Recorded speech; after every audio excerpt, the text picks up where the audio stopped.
A eternidade dos tormentos do inferno. A eternidade dos tormentos do inferno. Traduzido do original em inglês The Eternity of Hell's Torments. Jonathan Edwards. Copyright domínio público original disponível em www.apuritansmin.com. Tradução e produção www.firelandmissions.com. Primeira edição, setembro de 2013. Salvo indicação em contrário, as citações escriturísticas são extraídas da Bíblia Sagrada. Nova versão internacional. Marca registrada. Vi marca registrada. Copyright 1993. 2000 Bíblica. Inc. Marca registrada. Disponível em ioversion.com. Usadas com permissão. Todos os direitos desta publicação estão disponíveis sob a licença Creative Commons Attribution Non Commercial No Derivatives 3.01 por ter licença e pertencem ao site firelandmissions.com. Você é livre para copiar, distribuir e transmitir esta obra,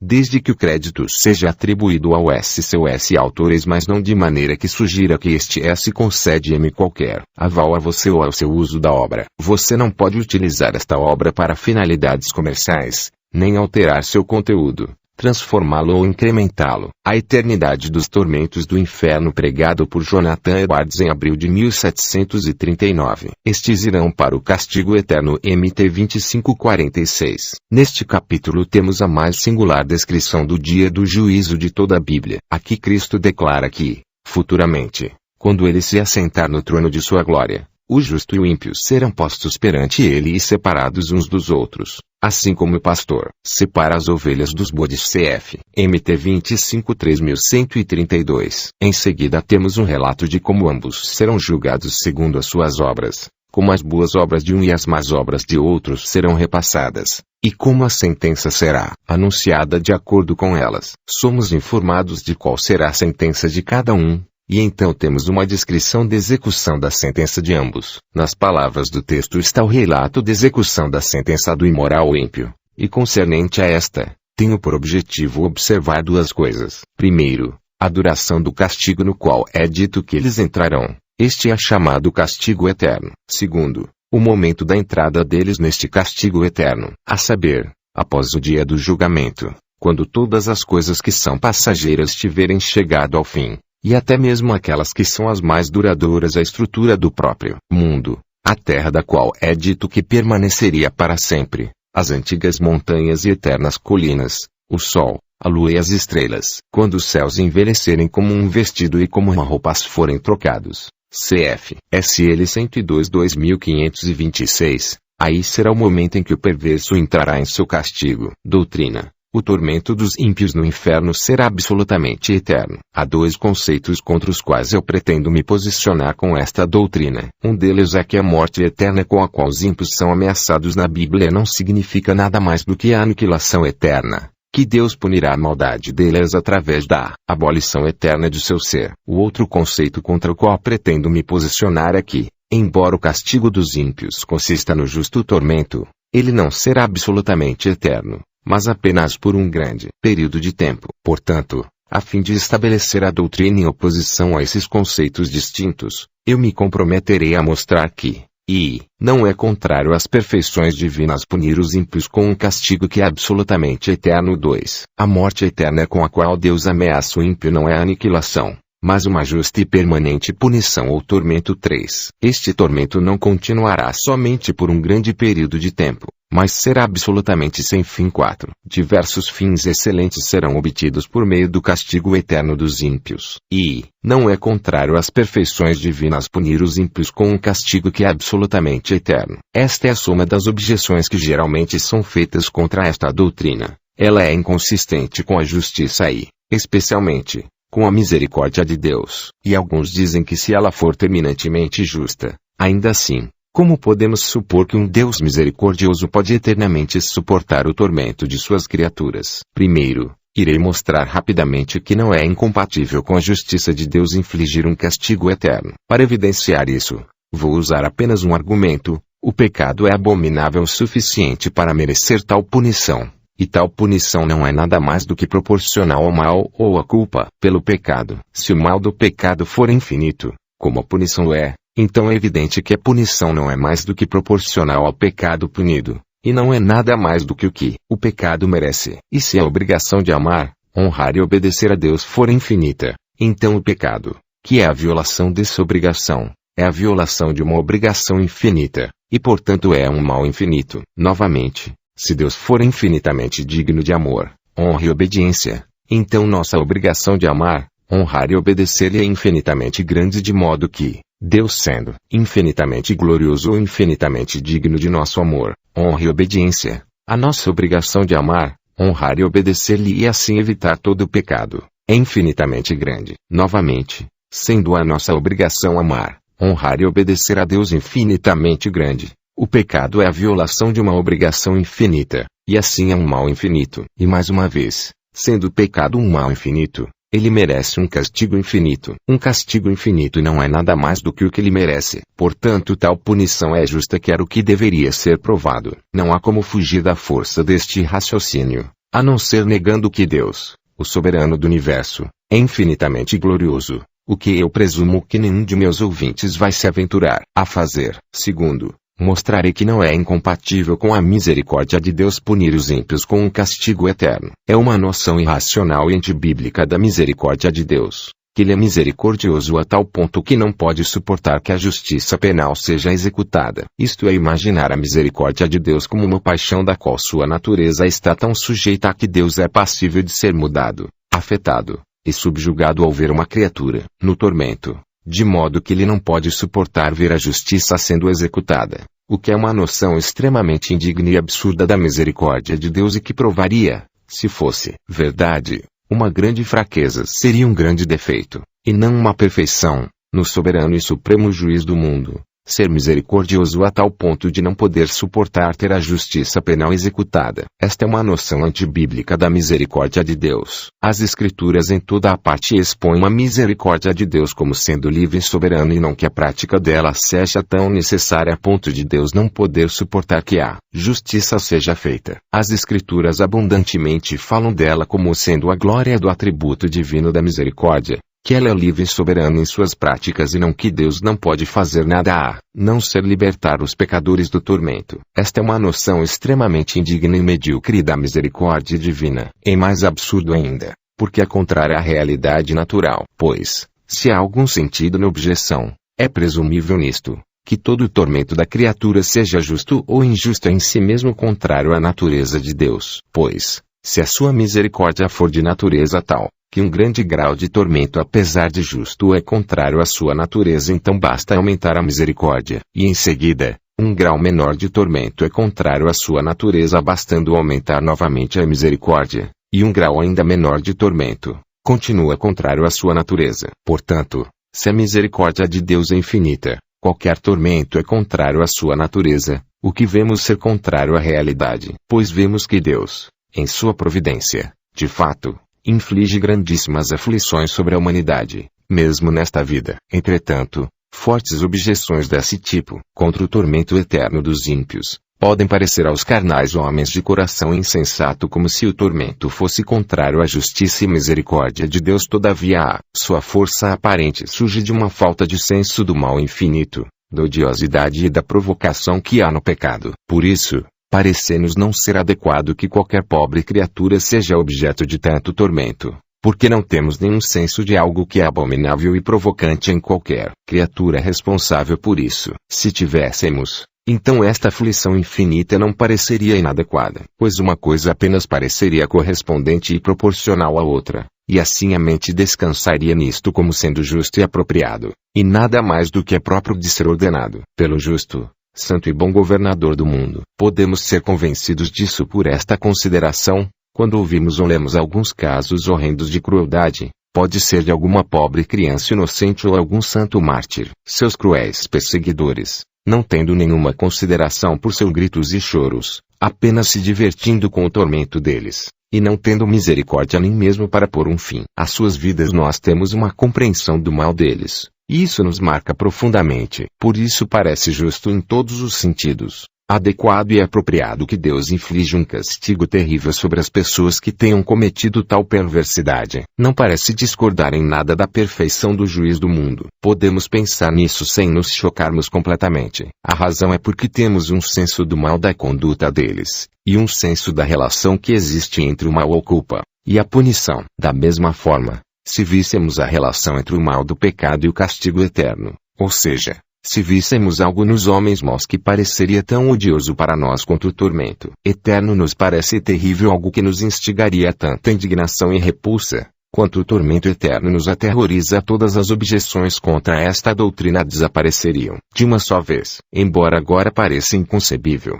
e quando ouvimos falar do tamanho, do grau e da duração dos tormentos como é manifestado nesta doutrina, e pensamos o que é a eternidade, parece impossível que tais tormentos devam ser infligidos a pobres e débeis criaturas por um Criador que tem infinita misericórdia. No entanto, isto origina-se, principalmente, destas duas causas. 1.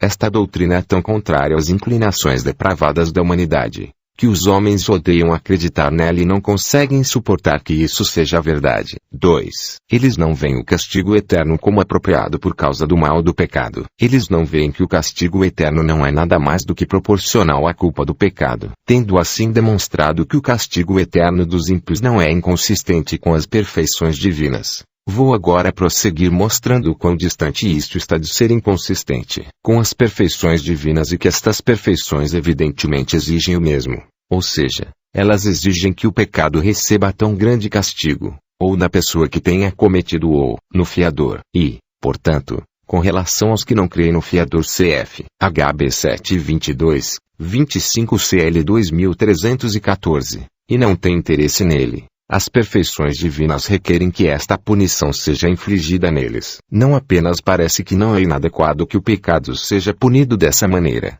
mas é terminantemente adequado, aceitável e próprio. Se assim parecer, que é terminantemente adequado que o pecado seja punido dessa maneira, então se seguirá que as perfeições de Deus exigem o mesmo, pois certamente as perfeições de Deus requerem que aquilo é adequado seja realizado. A perfeição e excelência de Deus exigem que aconteça aquilo que é perfeito, excelente e bom em sua própria natureza. Mas com respeito ao pecado ter de ser castigado eternamente, é algo que aparece nas seguintes considerações. 1. É apropriado que Deus odeie infinitamente o pecado, e seja um eterno inimigo dele. O pecado, assim como demonstrei anteriormente, é um mal infinito, e portanto, é infinitamente odioso e detestável. É apropriado que Deus odeie todo o mal e que o odeie de acordo com a sua natureza odiosa e detestável. E uma vez que o pecado é infinitamente mau e odioso, é apropriado que Deus o odeie infinitamente. 2. Se o ódio infinito ao pecado for adequado ao caráter divino, logo as expressões de tal ódio também são adequados a este personagem, pois aquilo que é adequado de ser, é adequado de ser expressado. Aquilo que é belo em si mesmo, é belo quando demonstrado. Se for adequado que Deus é um eterno inimigo do pecado, ou que ele o odeie infinitamente, então é adequado que ele haja como tal inimigo. Se for adequado que ele odeie e tenha inimizade contra o pecado, então é adequado que ele expresse este ódio e inimizade àqueles a quem o ódio e a inimizade por sua própria natureza tendem. Mas, certamente, o ódio em sua própria natureza tende à oposição, a se opor contra aquilo que é odiado e a procurar o seu mal, e não o seu bem. E isto de acordo com o ódio. Grande ódio tende naturalmente para um grande mal, e infinito ódio ao infinito mal de seu alvo. Por isso se sucede que, se é adequado que deve haver em Deus um infinito ódio ao pecado, como eu mostrei que é adequado que ele execute um castigo infinito sobre ele. E portanto, a perfeição de Deus exige que ele puna o pecado com um infinito, ou o que é a mesma coisa, com um eterno castigo. Assim, vemos não somente a grande objeção contra esta doutrina respondida, mas a verdade da doutrina estabelecida por meio da razão. Eu agora prossigo a fim de estabelecê-la, considerando os demais elementos sobre a doutrina. 2. A morte eterna com a qual Deus ameaça o ímpio não é a aniquilação, mas uma justa e permanente punição ou tormento. A verdade desta proposição será demonstrada pelas seguintes características. Primeiro, A Escritura em toda parte retrata o castigo dos ímpios como algo que implica dores e sofrimentos extremos. Mas um estado de aniquilação não é um estado de sofrimento. Pessoas aniquiladas não têm nenhum senso ou sentimento de dor ou prazer, e muito menos podem sentir esta punição que carrega em si mesma uma extrema dor ou sofrimento. Eles não sofrem nada mais na eternidade do que já sofreram da eternidade. Segundo, está de acordo tanto com a Escritura quanto com a razão supor que os ímpios serão punidos de tal forma que estarão conscientes da punição que estão sofrendo, que eles estarão cientes que naquela circunstância Deus executou e cumpriu o que havia ameaçado, ou ameaça a qual eles desconsideraram e não acreditaram. Eles saberão que a justiça veio sobre eles, que Deus estará reivindicando aquela autoridade a qual eles desprezaram, e que Deus não é um ser tão desprezível quanto eles pensavam que fosse. Enquanto estiverem sob a punição ameaçada, eles estarão conscientes do porquê estão sendo punidos. É sensato que eles estejam conscientes de sua própria culpa. Lembrem de suas antigas oportunidades e obrigações, e vejam a sua própria loucura e a justiça de Deus. Se a punição ameaçada for a aniquilação eterna, eles nunca saberão que isto é infligido. Eles nunca saberão que Deus é justo em puni-los, ou que eles são merecedores do mesmo. Como pode isto estar de acordo com as Escrituras, em que Deus ameaça que ele retribuirá ao ímpio diretamente? DT 7:10 com Jó 21.920. Deus reserva o castigo para ele, e ele o saberá. Que os seus próprios olhos vejam a sua ruína, que ele mesmo beba da ira do Todo-Poderoso. 1 E com Ezequiel 22:2122, eu, Deus, os ajuntarei e soprarei sobre vocês a minha ira impetuosa, e vocês se derreterão. Assim como a prata se derrete numa fornalha, também vocês se derreterão dentro dela. E vocês saberão que eu, o Senhor, derramei a minha ira sobre vocês. E como pode isto estar de acordo com aquela expressão tantas vezes anexada às ameaças da ira de Deus contra os ímpios? E vós sabereis que eu sou o Senhor. Cf. Êxodo 7:14. Terceiro, a Escritura ensina que os ímpios sofrerão diferentes graus de tormento, de acordo com os diferentes agravos de seus pecados. Mas eu lhes digo que qualquer que se irá contra seu irmão estará sujeito a julgamento. Também, qualquer que tradução livre disser a seu irmão, Racá, será levado ao tribunal. E qualquer que disser, louco, apóstrofo, corre o risco de ir para o fogo do inferno. MT 5:22. Aqui Cristo nos ensina que o tormento dos ímpios será distinto para cada pessoa, de acordo com o diferente grau de sua culpa. Haverá mais tolerância para Sodoma e Gomorra, para Tiro e Sidom do que para as cidades onde a maioria dos milagres de Cristo foram realizados. Cf. MT 11.2124. Novamente, nosso Senhor nos assegura que aquele servo que conhece a vontade de seu Senhor e não prepara o que ele deseja, nem o realiza, receberá muitos açoites. Mas aquele que não a conhece e pratica coisas merecedoras de castigo, receberá poucos açoites. LC 12.4748. Essas várias passagens da Escritura infalivelmente provam que haverá diferentes graus de punição no inferno, o que é totalmente inconsistente com a suposição de que a punição consiste na aniquilação, no qual não pode haver graus. Quarto, a Escritura é muito clara e rica neste assunto, que o castigo eterno dos ímpios consistirá no sofrimento e tormento consciente, e não na aniquilação. O que se diz sobre Judas é digno de ser observado aqui. Melhor lhe seria não haver nascido. MT 26:24. Isso parece claramente nos ensinar que o castigo dos ímpios é tal que a sua existência, como um todo, é pior do que a não existência. Mas se a sua punição consiste meramente na aniquilação, isso não é verdade. É dito que os ímpios, em seu castigo, lamentarão, chorarão e rangerão seus dentes, o que não implica apenas na existência real, mas em vida, conhecimento e atividade, e que eles são, de uma maneira muito consciente e intensa, afetados por sua punição. IS 33:14. Pecadores no estado de sua punição são retratados como seres habitando com chamas eternas. Mas se eles são apenas transformados em nada, onde é a base para esta retratação? É absurdo dizer que os pecadores habitarão com a aniquilação, pois não há habitação neste caso. Também é absurdo chamar a aniquilação de fornalha ardente, o que implica em um estado de existência, sensibilidade e dor extrema, enquanto na aniquilação não há nenhum nem outro. É dito que eles serão lançados no lago de fogo e enxofre. Como pode esta expressão, com alguma propriedade, ser entendida como um estado de aniquilação? Sim, eles são expressamente avisados que não terão descanso nem de dia nem de noite, mas serão atormentados com fogo e enxofre. Para todos sempre AP 20 e 10. Mas, a aniquilação é um estado de descanso, um estado em que nem mesmo o menor tormento pode, possivelmente, ser experimentado. O homem rico no inferno, ergueu os olhos de onde estava sendo atormentado, e viu ao longe Abraão, e Lázaro em seu seio, e entrou em uma conversa particular com Abraão, tudo o que prova que ele não foi aniquilado. Cf. LC 16.931. Os espíritos dos homens ímpios antes da ressurreição não estão em um estado de aniquilação, mas em um estado de tormento. Eles são espíritos em prisão, como diz o apóstolo sobre os que se afogaram no dilúvio 1:13-19. E isso aparece bem nitidamente no exemplo do homem rico, mencionado anteriormente, se considerarmos ele como o representante do ímpio em seu estado intermediário entre a morte e a ressurreição. Mas se os ímpios,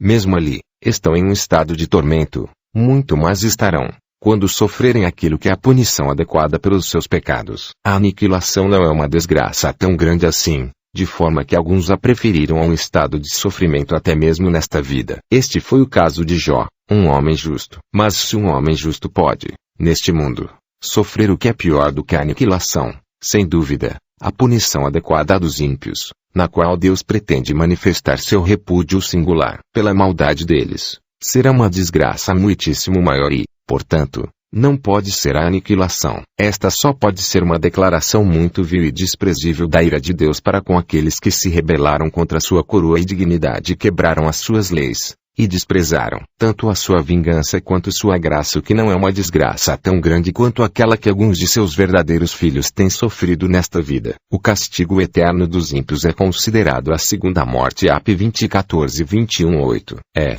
sem dúvida, chamado a segunda morte, em alusão à morte do corpo, e como a morte do corpo é normalmente assistida com grande dor e angústia, então o mesmo, ou algo imensamente maior, está implícito em chamar o castigo eterno do ímpio a segunda morte. Não haveria propriedade alguma em chamá-lo assim, se o castigo consistisse meramente na aniquilação. E estes ímpios que morrerem pela segunda vez sofrerão, pois não poderia ser chamado a segunda morte com relação a nenhum outro ser, senão aos homens. Não se pode chamar desta maneira quando se trata dos demônios, visto que eles não morrem de morte temporal, a qual é a primeira morte. Em Apocalipse 2:11 diz: aquele que tem ouvidos ouça o que o Espírito diz às igrejas. O vencedor de modo algum sofrerá a segunda morte, sugerindo que todos os que não vencem os seus desejos, mas vivem no pecado, sofrerão a segunda morte. Repetindo, os ímpios sofrerão o mesmo tipo de morte que os demônios, assim como diz no verso 41 do contexto: malditos, apartem-se de mim para o fogo eterno, preparado para o diabo e os seus anjos. Ora, o castigo do diabo não é a aniquilação mas o tormento. Portanto, ele treme de medo. Não por medo de ser aniquilado ele estaria contente com isso. O que ele teme é o tormento, como aparece em Lucas 8:28, onde ele grita e implora a Cristo que não o atormente antes do tempo. E diz: o diabo, que as enganava, foi lançado no lago de fogo que arde com enxofre, onde já haviam sido lançados a besta e o falso profeta. Eles serão atormentados dia e noite, para todos sempre AP 20:10. É estranho como os homens vão diretamente contra revelações tão claras e plenas das Escrituras, a ponto de supor, mesmo diante de todas estas coisas, que a punição eterna ameaçada contra os ímpios não significa nada mais do que a aniquilação. 3. Este tormento não continuará somente por um grande período de tempo, mas será absolutamente sem fim, uma vez que a punição do ímpio consiste em um justo tormento. Logo, este tormento não continuará somente por um grande período de tempo, mas será absolutamente sem fim. Há dois grupos distintos que têm sustentado que os tormentos do inferno não são absolutamente eternos. Alguns supõem que nas ameaças do castigo eterno, os termos utilizados não necessariamente implicam uma eternidade propriamente dita, mas apenas um grande período de tempo. Outros supõem que, se de fato implica em uma eternidade propriamente dita, ainda assim não podemos necessariamente concluir daí que Deus vai cumprir suas ameaças. Por isso irei, primeiro, mostrar que as ameaças do castigo eterno de fato, clara e plenamente, implicam em uma absoluta eternidade propriamente dita, e não apenas um longo período de tempo. Isso é demonstrado, porque, quando a Escritura fala dos ímpios sendo condenados a uma punição, no momento em que todas as coisas temporais chegarem a um fim, ela fala deste castigo como sendo eterno, Assim como no texto e em outras passagens, é verdade que o termo para sempre nem sempre é utilizado na Escritura significando eternidade. Às vezes, significa, enquanto o homem vive rm 7:1. Nesse sentido, é dito que o servo hebreu que escolhesse permanecer com seu mestre, deveria ter sua orelha furada e servir o seu senhor para sempre. Cf. Ex 21:56. Às vezes significa, durante a continuação do Estado e da Igreja dos Judeus. Nesse sentido, várias leis, que eram particulares àquela igreja e que só deveriam permanecer em vigor enquanto a igreja durasse, são chamados estatutos perpétuos. Veres 27, 21, 28, 43, etc. Às vezes, significa, enquanto o mundo existir, assim como em Eclesiastes 1:4, gerações vêm e gerações vão, mas a terra permanece para sempre. E este último, é a maior duração temporal para a qual o termo já fora utilizado com este significado, pois a duração do mundo é a mais longa das coisas temporais, assim como seu princípio foi o primeiro. Portanto, quando a Escritura fala de coisas que existiam antes da fundação do mundo,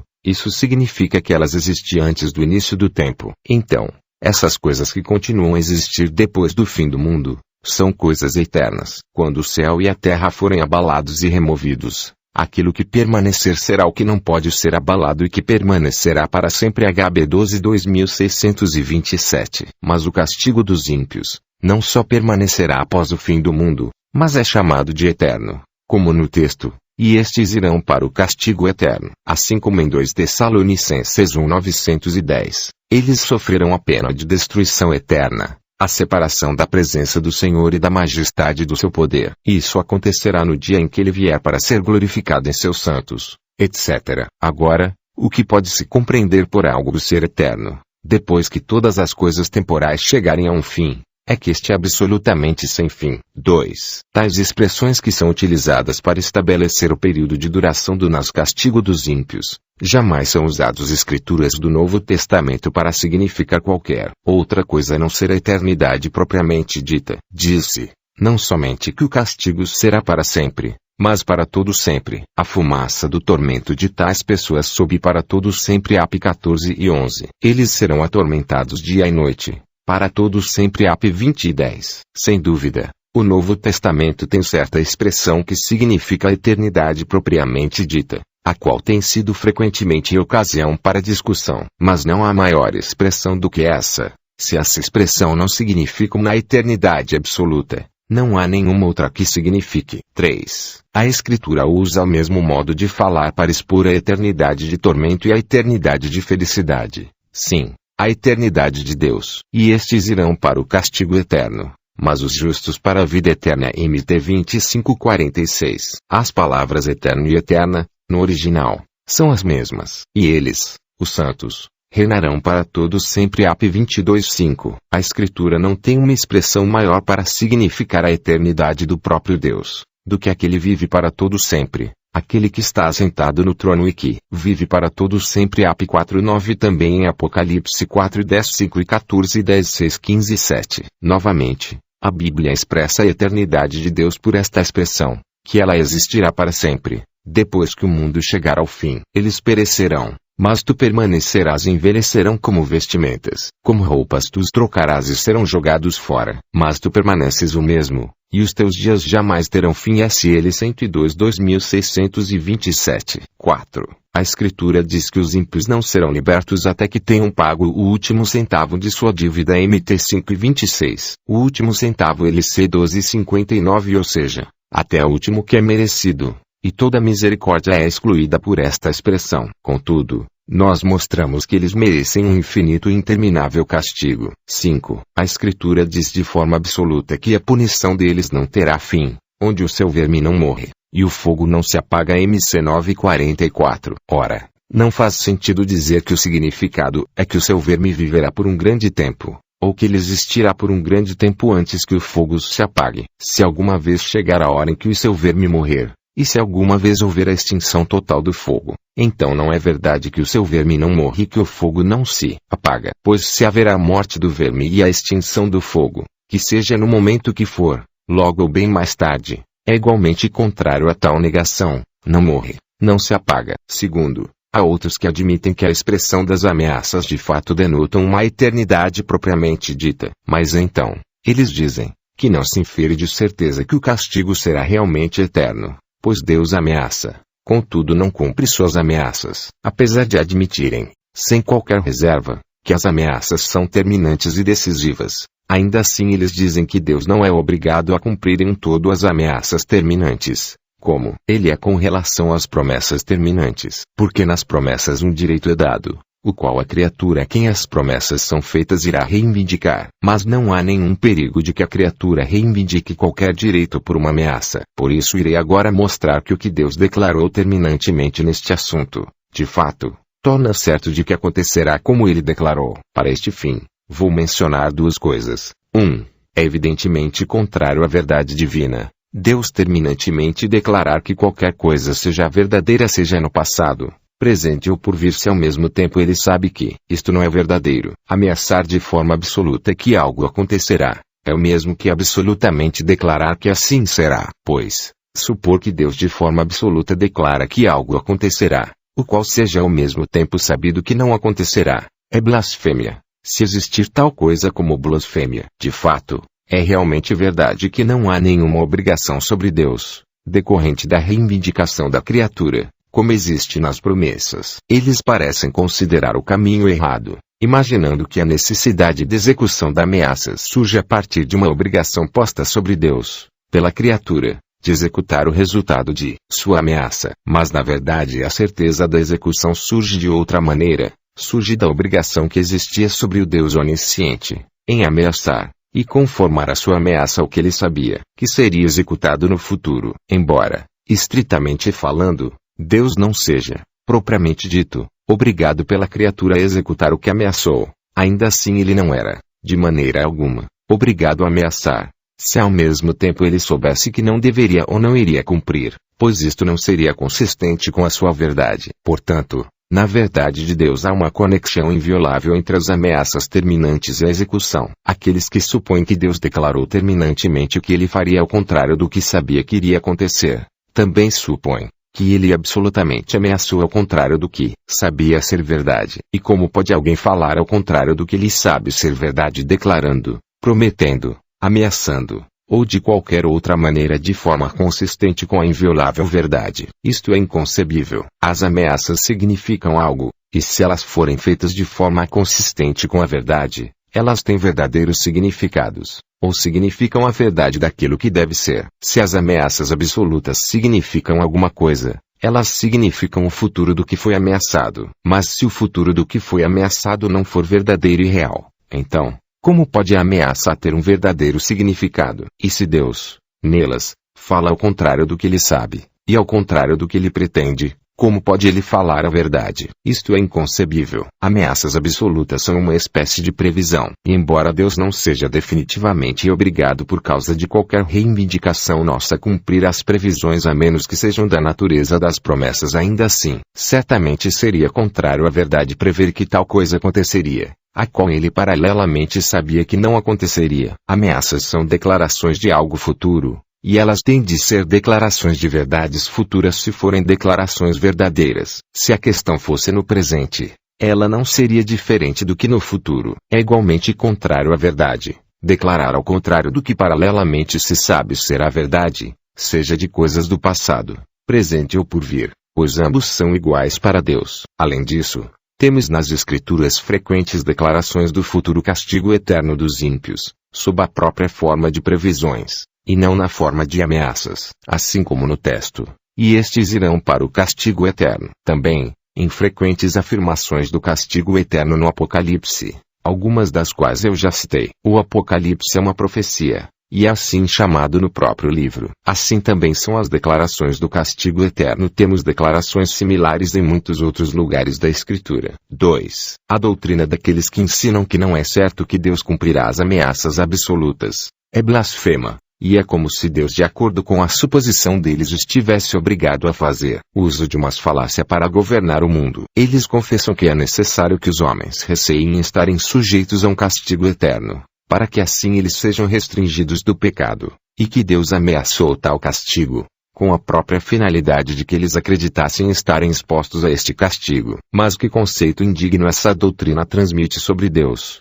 seu governo, sua majestade infinita, sua sabedoria e autossuficiência. Além disso, eles supõem que, embora Deus tenha feito uso de tal falácia, ainda assim esta não é uma boa falácia, pois eles a detectaram. Embora Deus tenha planejado que os homens acreditariam nisso como certo que os pecadores são passíveis de um castigo eterno, ainda assim eles supõem que foram tão astutos a ponto de descobrirem que o castigo não é certo. E então, que Deus não fez seu projeto tão secreto, de modo que tais homens astutos como eles conseguiram discernir a fraude e anular o projeto, pois descobriram que não há nenhuma conexão necessária entre a ameaça do castigo eterno e a execução daquela ameaça. Considerando essas coisas, não é de se admirar grandemente que o arcebispo Tillotson, que tem se destacado tanto entre os teólogos recém-formados, promoveria tal conceito como este. Antes de concluir este assunto, pode ser apropriado para eu responder a uma ou duas objeções que podem surgir na mente de alguns. Primeira objeção pode ser dito aqui,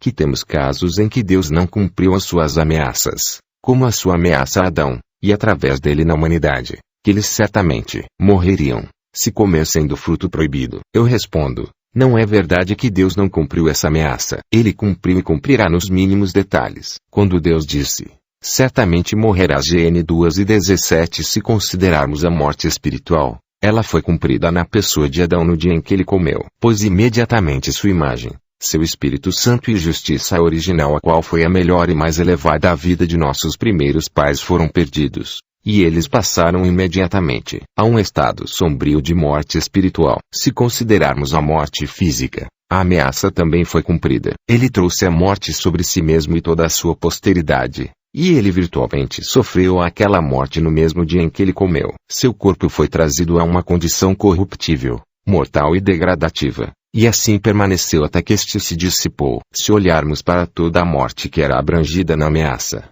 ela foi, propriamente falando, cumprida em Cristo. Quando Deus disse a Adão, se comeres, morrerás 2, ele não falou somente para ele, e dele pessoalmente, mas as palavras eram com respeito à humanidade, Adão e sua descendência. E sem dúvida assim foi entendido por ele. Sua descendência deveria ser vista com o pecado dele, e portanto deveria morrer com ele. Cf. RM 5219. As palavras fazem, assim como justamente permitem, a imputação tanto da morte quanto do pecado. Elas são bem consistentes tanto com a morte de um fiador, quanto com o pecado de alguém. Portanto, a ameaça é cumprida na morte de Cristo, o fiador. Segunda objeção. Outra objeção que pode surgir é a ameaça de Deus a Nínive. Ele ameaçou que em 40 dias Nínive seria destruída, o que por ora ele não cumpriu. Eu respondo que esta ameaça não poderia justamente ser encarada de outra forma a não ser como condicional. Ela era da natureza de um aviso, e não de uma condenação absoluta. Porque Jonas foi enviado aos ninivitas,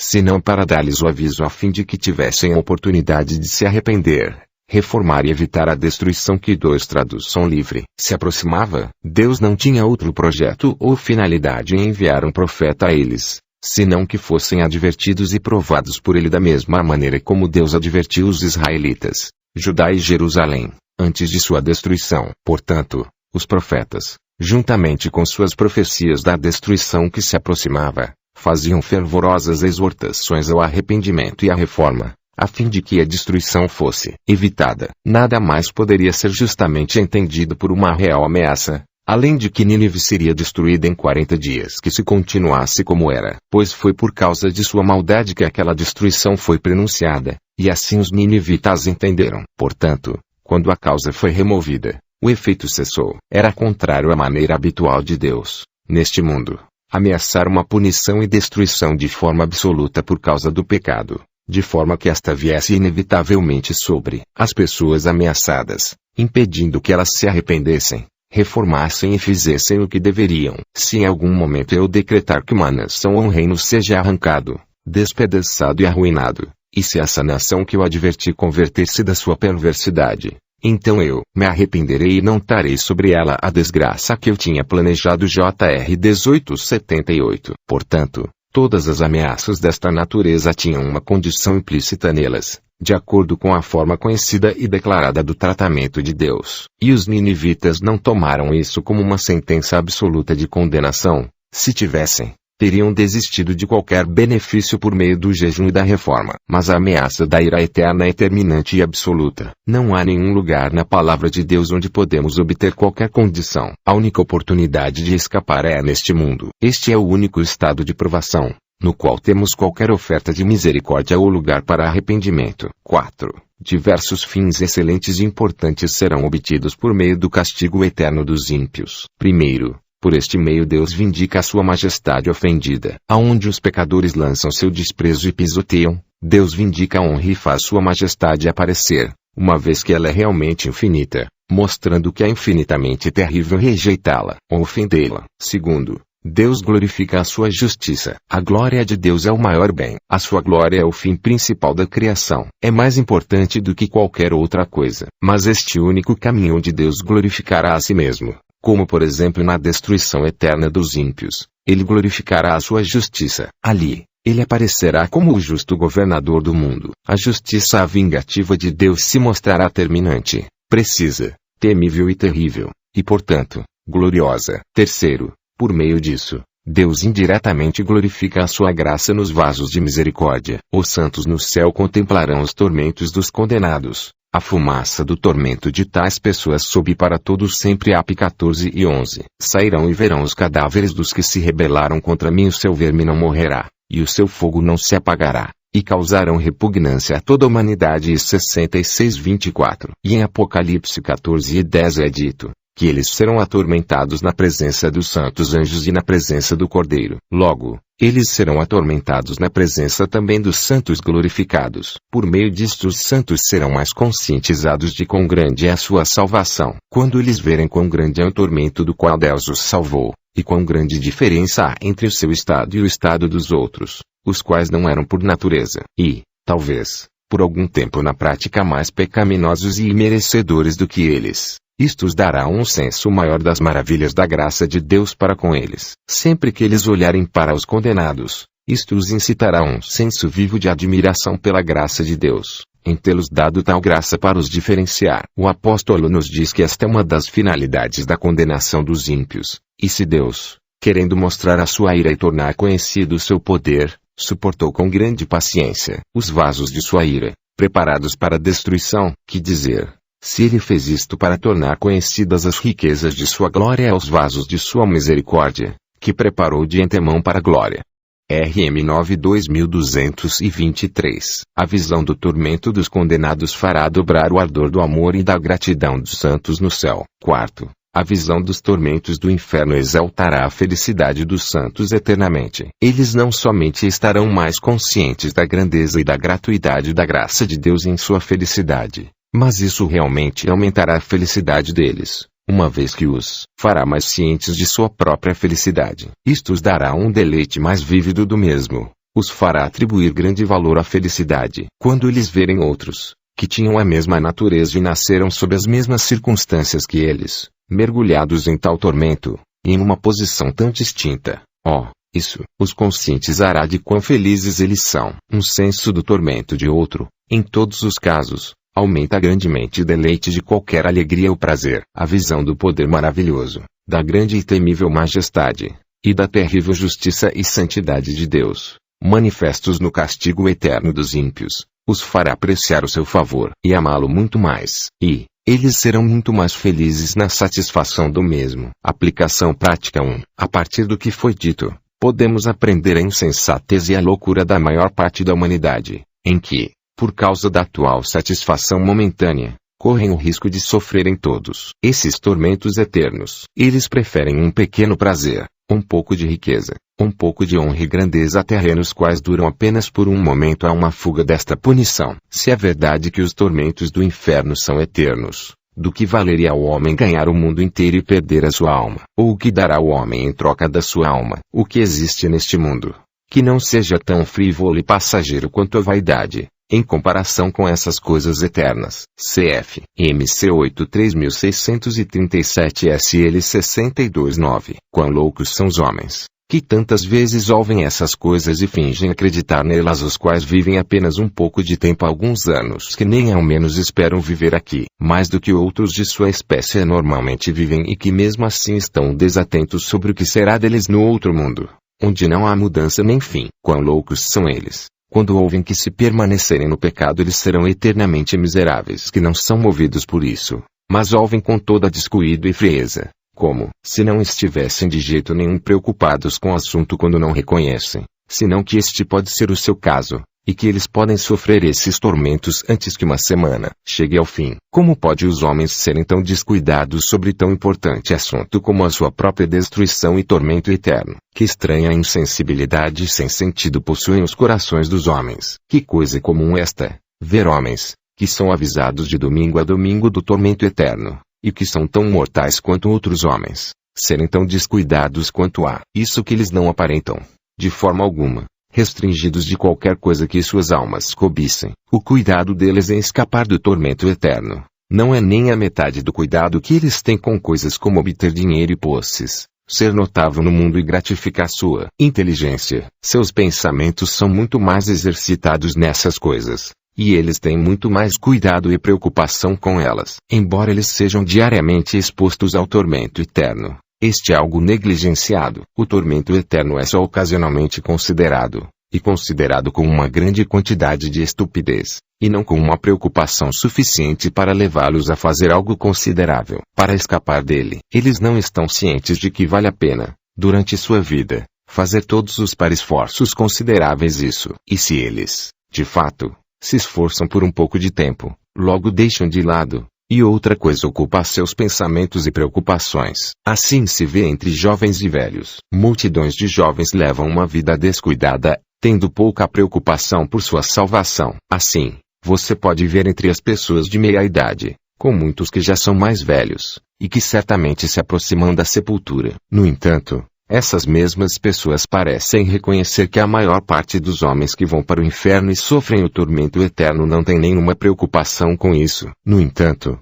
eles farão o mesmo. Quão estranho é que os homens se divertem e repousam, enquanto estão, dessa maneira, suspensos sobre as chamas eternas, ao mesmo tempo, não tendo nenhuma posse de suas vidas, e não sabendo quão logo o fio, em que estão suspensos, vai arrebentar. Aliás, eles nem fingem saber. E se o fio arrebentar, eles se foram. Eles estão perdidos para sempre, e não há solução. No entanto, eles não se incomodam muito com isso, nem darão ouvidos àqueles que os alertam, rogando-lhes que cuidem de si mesmos e trabalhem para sair dessa condição perigosa. Eles não estão dispostos a fazer tanto esforço. Eles não escolhem se desviar de entreter a si mesmos com brinquedos e vaidades. Portanto, o homem sábio pode muito bem dizer: o coração dos homens, além do mais, está cheio de maldade e de loucura durante toda a vida, e por fim eles se juntarão aos mortos. 9:3. Quão mais sábios são aqueles poucos, que fazem disto seu maior interesse a fim de estabelecer uma base para a eternidade, a fim de garantirem a sua salvação. 2. Irei aprimorar este assunto dando uma exortação aos pecadores, para tomarem cuidado de escapar destes tormentos eternos. Se eles forem eternos, alguém poderia pensar que seria suficiente despertar o interesse e incitar a diligência. Se o castigo for eterno, ele é infinito, como alegamos anteriormente, e portanto, nenhum outro mal, nenhuma morte, nenhum tormento temporário que você já tenha ouvido falar, ou que você pode conceber, é nada em comparação com este castigo, mas ele é muito menos concebível não apenas como um grão de areia menor do que todo o universo, mas como ele é menor que o espaço ilimitado que engloba o universo. Portanto, aqui, primeiro, suplicarei a considerarem atentamente quão grande e terrível é a eternidade. Embora não seja possível compreendê-la mais através da consideração, ainda assim você pode se tornar mais consciente de que a eternidade não deve ser desconsiderada. Considere o que é sofrer extremo tormento para todo sempre, sofrer dia e noite de um ano a outro, de uma era a outra, e de 1000 eras a outra, e assim acrescentando era, e milhares aos milhares, na dor, no choro e no lamento, gemendo e gritando, e rangendo os dentes com as suas almas cheias de terrível agonia e espanto, e com os seus corpos e cada membro, cheios de exorbitante tortura sem qualquer possibilidade de obter confortos, sem qualquer possibilidade de fazer Deus se compadecer por meio de seus gritos, sem qualquer possibilidade de esconder-se dele, sem qualquer possibilidade de desviar seus pensamentos de sua dor, sem qualquer possibilidade de obter qualquer tipo de alívio, ajuda ou mudança para melhor. Segundo, considere quão terrível será o desespero em tal tormento. Quão triste será, quando você estiver sob estes excessivos tormentos, ter a certeza que você nunca ficará livre deles. Não haveria nenhuma esperança.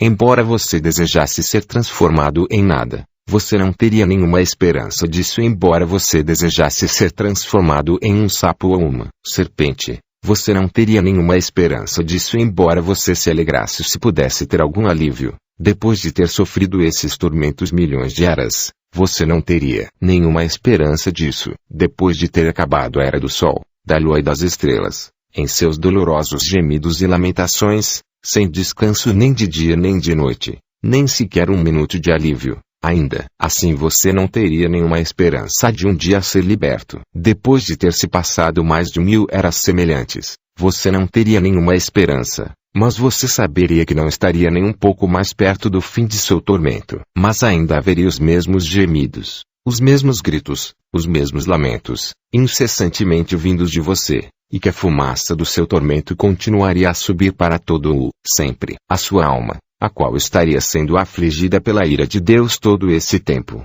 ainda existiria para suportar mais ira. O seu corpo, que estaria sendo queimado todo esse tempo nestas chamas ardentes, não seria consumido, mas permaneceria para ser queimado por toda a eternidade, que não seria, de maneira alguma, reduzida pelo que aconteceu no passado. Você pode, através da consideração, se tornar mais consciente do que normalmente você é. Mas você apenas pode conceber um pouquinho do que é não ter nenhuma esperança em tais tormentos. Quão avassalador isso seria para você, suportar tamanha dor assim como você tem sentido neste mundo, sem qualquer esperança, e saber que você nunca ficará livre dela, nem sequer terá um minuto de descanso. Neste momento, você apenas consegue, de forma bem escassa, conceber quão doloroso isso seria. Quão maior será suportar o grande peso da ira de Deus, sem esperança. Quanto mais os condenados no inferno pensarem na eternidade de seus tormentos, mais assombroso estes parecerão a eles. E ai deles,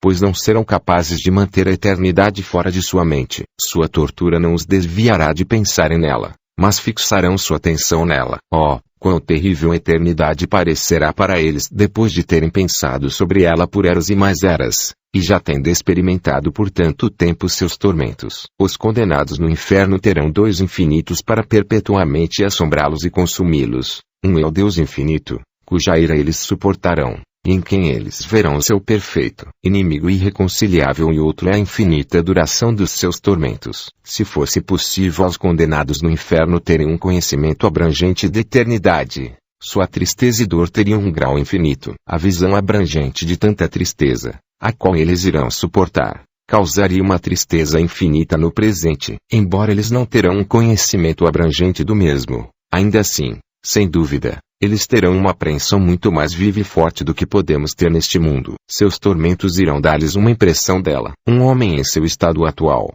sem qualquer ampliação de sua capacidade, teria uma impressão muito mais viva da eternidade do que ele tem, se ele apenas estivesse sob uma dor bem forte em algum membro de seu corpo, e tivesse ao mesmo tempo certeza de que ele suportaria essa dor para sempre. Sua dor lhe daria um maior senso da eternidade do que os outros homens têm. Quão maior efeito terá aqueles excruciantes tormentos que o condenado há de sofrer. Além de provavelmente a capacidade deles ser aumentada, seu entendimento será mais rápido e mais forte no estado futuro, e Deus poderá lhes dar um senso tão grande e uma impressão tão forte da eternidade, quanto lhe aprover, a fim de aumentar a sua dor e tormento. Oh, eu lhes imploro, vocês os que estão em um estado sem Cristo e estão indo a caminho do inferno, que estão diariamente expostos à condenação, considerem estas coisas. Se você não fizer isso, certamente isso será um pouco antes de você experimentá-los, e então você saberá quão terrível é se desesperar no inferno. E isso pode acontecer antes deste ano, ou deste mês, ou desta semana, ou estar por um fio, antes de outro sábado, ou até mesmo, talvez você jamais tenha oportunidade de ouvir outro sermão. Terceiro, que você efetivamente escape esses terríveis e pavorosos tormentos. Eu lhes suplico, fujam e abracem aquele que veio ao mundo justamente com o propósito de salvar os pecadores destes tormentos, que pagou toda a dívida para com a lei divina, e eliminou o eterno em seus sofrimentos temporais. Que grande incentivo é este, para aqueles de vocês que estão conscientes de que estão expostos ao castigo eterno, que é um Salvador, que é capaz e que livremente se oferece para salvá-los daquele castigo, e que o faz de uma forma que é perfeitamente consistente com a glória de Deus. Sim, o que glorifica mais a Deus do que seria se você sofresse o castigo eterno no inferno. Pois, se você fosse sofrer aquele castigo, você nunca pagaria a totalidade da dívida. Aqueles que são enviados para o inferno nunca pagarão a totalidade da dívida que devem a Deus, nem sequer uma fração, a qual não se compara com o todo. Eles nunca pagarão uma fração que se compare à grande proporção do todo, como 1 centavo de 10.000 talentos. Portanto, a justiça jamais pode ser efetivamente satisfeita em sua condenação, mas é efetivamente satisfeita em Cristo, pois ele é aceito pelo Pai, e por consequência, todos os que creem são aceitos e justificados nele. Portanto, creia nele, venha a ele, confie a sua alma a ele para que seja salvo por ele. Nele, você estará seguro dos eternos tormentos do inferno. E isso não é tudo, mas através dele você herdará inconcebível bem-aventurança e glória, que terão a mesma duração que os tormentos do inferno. Pois, assim como no último dia os ímpios irão para o castigo eterno, assim o justo, ou aqueles que confiam em Cristo, irão para a vida eterna.